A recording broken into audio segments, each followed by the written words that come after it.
유튜브로 읽는 박정희 전기 8권 철부지 학생과 반동 정객 박정희와 최규하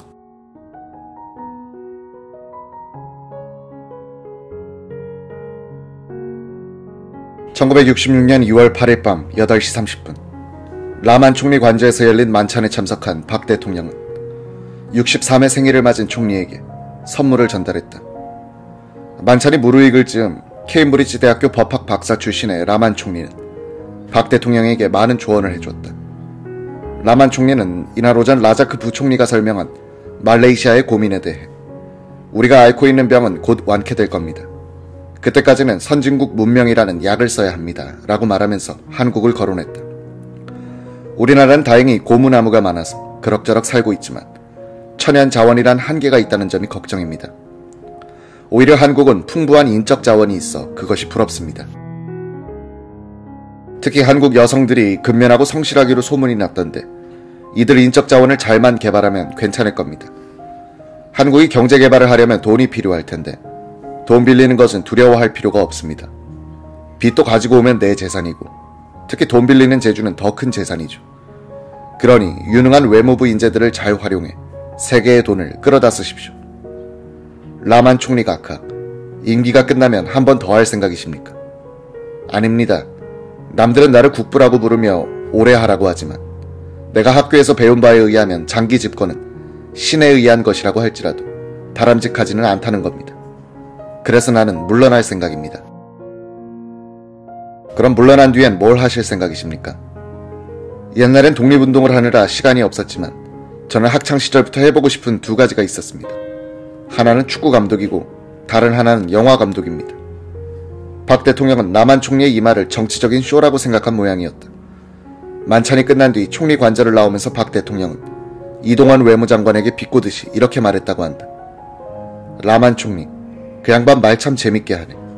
후에 정말 재밌는 영화를 만들겠어.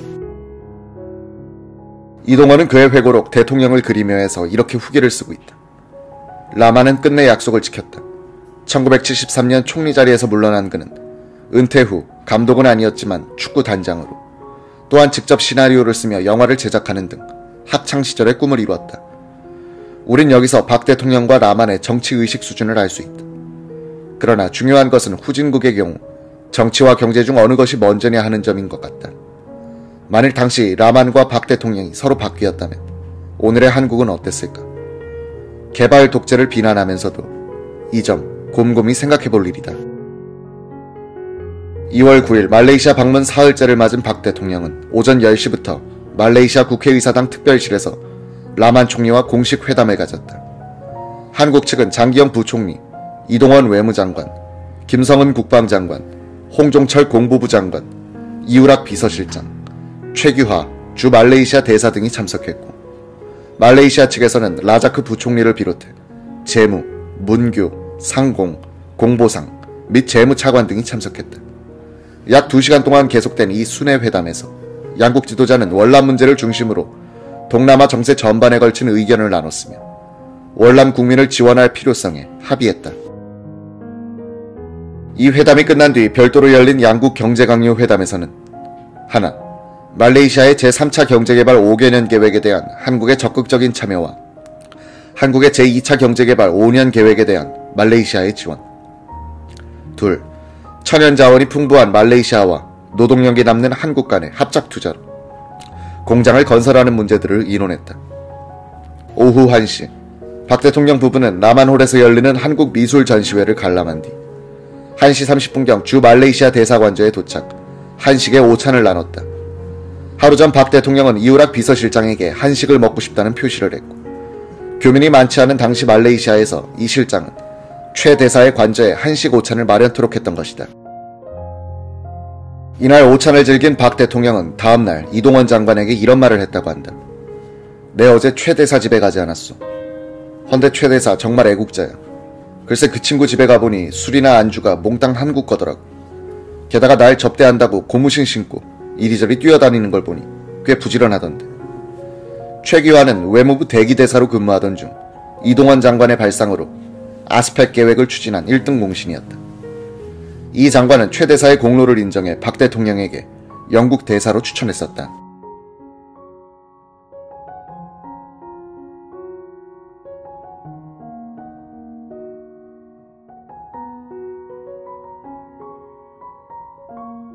누구? 최규하라. 난 잘 모르겠는데. 아, 그 자유당 시절 외무차관했던 그 사람. 안 돼요. 그런 사람을 어떻게 혁명한 정부에서 쓰나. 박 대통령은 강력히 반대했지만 이 장관도 굽히지 않았다. 이 장관은 한국의 지위를 격상시키기 위해서는 외교관의 자질이 중요하다고 보고 가능한 한 군 출신 외교관들을 줄이는 중이었다. 각하, 그럼 말레이시아 대사로 보내겠습니다. 그럼 지금 있는 최홍희 대사는 어쩌고? 짜증스러운 말투였다. 불렀다가 다음에 자리가 나면 알아서 하시오. 박정희는 손을 내저으며 내뱉듯 말했다. 결국 최규하는 박 대통령의 곱지 않은 눈길을 뒤로 한 채 말레이시아 대사로 부임했다. 물러난 최홍희가 캐나다로 망명해 반박 운동을 벌이게 하는 계기가 되기도 했다. 주 말레이시아 대사관저에서의 오차는 박 대통령이 최규하 대사에 대한 인상을 바꾸는 계기이기도 했다. 박 대통령은 털털하고 청렴소박하며 천부적으로 성실한 최규하를 좋아하기 시작했다. 이후 그는 아스팍 초대 사무총장이 되어 박 대통령과 자주 독대하며 자신의 능력을 드러낼 수 있었고 외무장관, 대통령 외교담당 특보, 국무총리에 이어 12.6 이후에는 대통령 자리까지 오른다. 1966년 2월 9일 오후 5시부터 이동원 외무장관과 라만 총리는 별도의 외상회담을 갖고 하나, 자유아시아 지도자급의 공동 방위를 위한 의견 교환 체제와 외상급 회의. 둘, 한, 말레이시아 경제문화 관계 강요급의 정기적인 회담. 셋, 아시아 아프리카 중립국에 대한 친선 외교의 상호 협력 방안. 넷, 한, 말레이시아 공동시장 설치. 다섯, 라자크 부총리의 방한 문제 등을 협의했다. 이 중 자유아시아 지도자급의 공동 방해를 위한 의견 교환 체제와 외상급 회의는 8개월 뒤 월남 참전 7개국 정상회담으로 결실을 맺는다. 말레이시아에서의 마지막 날인 이날 밤 박 대통령 내외는 셀랑고르 클럽에서 만찬을 열어 국왕부처와 총리부처 및 강요들을 초청, 감사를 표했다. 일행은 이튿날 오전 9시 30분 수방공항에서 전세기로 다음 기착지인 태국으로 향했다.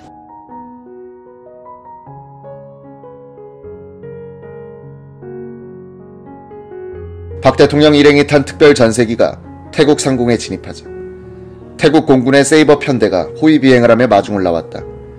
1966년 2월 10일 오전 10시 50분 박 대통령 일행은 4일간의 태국 방문을 위해 방콕 부근의 돈무앙 공항에 도착했다. 부미볼 태국 국왕부처와 전 강요 및 3군 순회들이 환영하는 가운데 의전 행사를 마친 박 대통령과 일행은 숙소로 출발했다.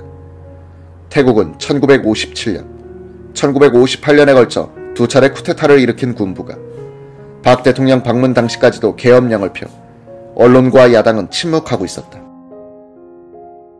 이날 12시 30분 숙소인 볼로마비안 맨션궁에 도착한 박 대통령 내외는 오후 3시에 크리트라 라다궁으로 부미볼 국왕을 예방, 무궁화 대훈장을 수여했다. 태국 정부도 박 대통령에게 태국 최고 훈장인 라머트 프레부혼 훈장을, 유경수 여사에게는 외국 원수 부인에게 수여하는 최고 훈장을 주었다. 박 대통령은 이 자리에서 국왕 부부의 방한을 초청했고 부미볼 국왕은 즉석에서 이를 수락했다. 오후 8시에 그랜드궁에서 열린 태국 국왕 부부 주최의 만찬에서 국왕은 환영사를 통해 태국 국민은 UN 회원국의 일원으로서 한국 국민이 쟁취하려는 이상을 실현토록 지원하고 있다고 말했다.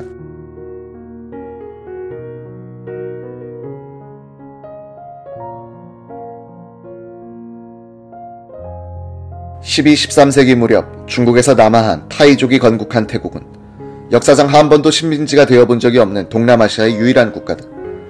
인도 차이나 반도 중앙부에 위치한 51만 4,000km 제곱의 국토는 서쪽으로는 버마, 동쪽으로는 캄보디아, 라오스, 남쪽으로는 말레이시아 연방에 둘러싸여 있지만 주변 국가를 위압할 수 있는 강력한 국방력을 견지해오고 있었다.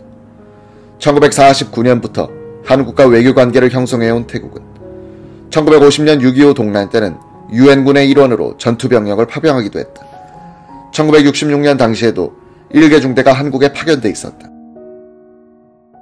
이날 만찬장에서 박 대통령은 우리 한국이 공산 침략을 당했을 때 귀국의 용맹한 군대가 와서 우리를 도와준 그 은혜는 우리 국민이 영원히 잊을 수 없는 일로서 나는 이 자리를 빌어 감사를 드리는 바입니다.